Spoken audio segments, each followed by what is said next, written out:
जय श्री कृष्ण। श्रीमद्भगवत गीता अध्याय 12।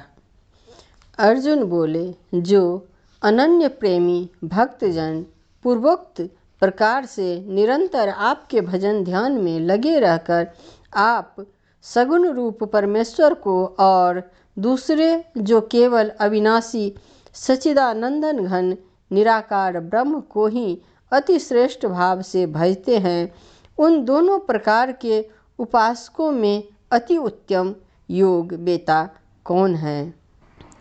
श्री भगवान बोले, मुझ में मन को एकाग्र करके निरंतर मेरे भजन ध्यान में लगे हुए जो भक्तजन अतिशय श्रेष्ठ श्रद्धा से युक्त होकर मुझ सगुण रूप परमेश्वर को भजते हैं, वे मुझको योगियों में अति उत्तम योगी मान्य हैं। परंतु जो पुरुष इंद्रियों के समुदाय को भली प्रकार बस में करके मन बुद्धि से परे सर्वव्यापी अकथनीय स्वरूप और सदा एक रस रहने वाले नित्य अचल निराकार अविनाशी सच्चिदानंदन घन ब्रह्म को निरंतर एक ही भाव से ध्यान करते हुए भजते हैं, वे संपूर्ण भूतों के हित में रत और सब में समान भाव वाले योगी मुझको ही प्राप्त होते हैं। उन सच्चिदानंदन घन निराकार ब्रह्म में आसक्त चित्त वाले पुरुषों के साधन में परिश्रम विशेष है, क्योंकि देहा अभिमानियों के द्वारा अव्यक्त विषयक गति दुखपूर्वक प्राप्त की जाती है। परंतु जो मेरे परायण रहने वाले भक्तजन संपूर्ण कर्मों को मुझ में अर्पण करके मुझ सगुण रूप परमेश्वर को ही अनन्य भक्ति योग से निरंतर चिंतन करते हुए भजते हैं, हे अर्जुन, उन मुझ में चित्त लगाने वाले प्रेमी भक्तों का मैं शीघ्र ही मृत्यु रूप संसार समुद्र से उद्धार करने वाला होता हूँ। मुझ में मन को लगा और मुझ में ही बुद्धि को लगा, इसके उपरांत तू मुझ में ही निवास करेगा, इसमें कुछ भी संशय नहीं है। यदि तू मन को मुझ में अचल स्थापन करने के लिए समर्थ नहीं है, तो हे अर्जुन, अभ्यास रूप योग के द्वारा मुझको प्राप्त होने के लिए इच्छा कर। यदि तू उपर्युक्त अभ्यास में भी समर्थ है, तो केवल मेरे लिए कर्म करने के ही परायण हो जा। इस प्रकार मेरे निमित्त कर्मों को करता हुआ भी मेरी प्राप्ति रूप सिद्धि को ही प्राप्त होगा। यदि मेरी प्राप्ति रूप योग के आश्रित होकर उपर्युक्त साधन को करने में भी तू समर्थ है, तो मन बुद्धि आदि पर विजय प्राप्त करने वाला होकर सब कर्मों के फल का त्याग कर। मर्म को न जानकर किए हुए अभ्यास से ज्ञान श्रेष्ठ है। ज्ञान से मुझ परमेश्वर के स्वरूप का ध्यान श्रेष्ठ है, और ध्यान से भी सब कर्मों के फल का त्याग श्रेष्ठ है, क्योंकि त्याग से तत्काल ही परम शांति होती है।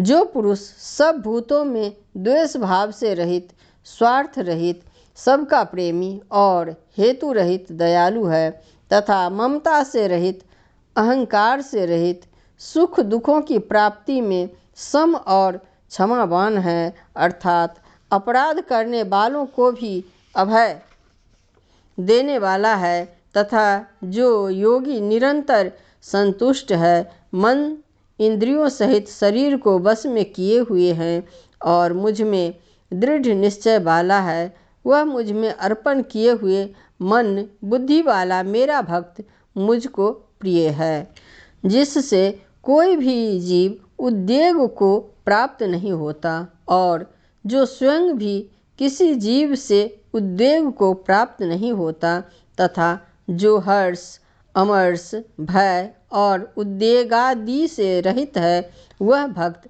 मुझको प्रिय है।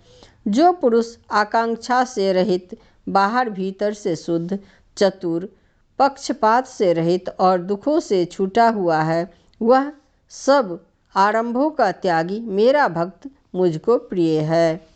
जो न कभी हर्षित होता है, न द्वेष करता है, न शोक करता है, न कामना करता है, तथा जो शुभ और अशुभ संपूर्ण कर्मों का त्यागी है, वह भक्ति युक्त पुरुष मुझको प्रिय है। जो शत्रु मित्र में और मान अपमान में सम है, तथा सर्दी गर्मी और सुख दुखादि द्वंद्वों में सम है और आसक्ति से रहित है। जो निंदा स्तुति को समान समझने वाला, मननशील और जिस किसी प्रकार से भी शरीर का निर्वाह होने में सदा ही संतुष्ट है और रहने के स्थान में ममता और आसक्ति से रहित है, वह स्थिर बुद्धि भक्तिमान पुरुष मुझको प्रिय है। परंतु जो श्रद्धा युक्त पुरुष मेरे परायण होकर इस ऊपर कहे हुए धर्ममय अमृत को निष्काम प्रेम भाव से सेवन करते हैं, वे भक्त मुझको अतिशय प्रिय हैं।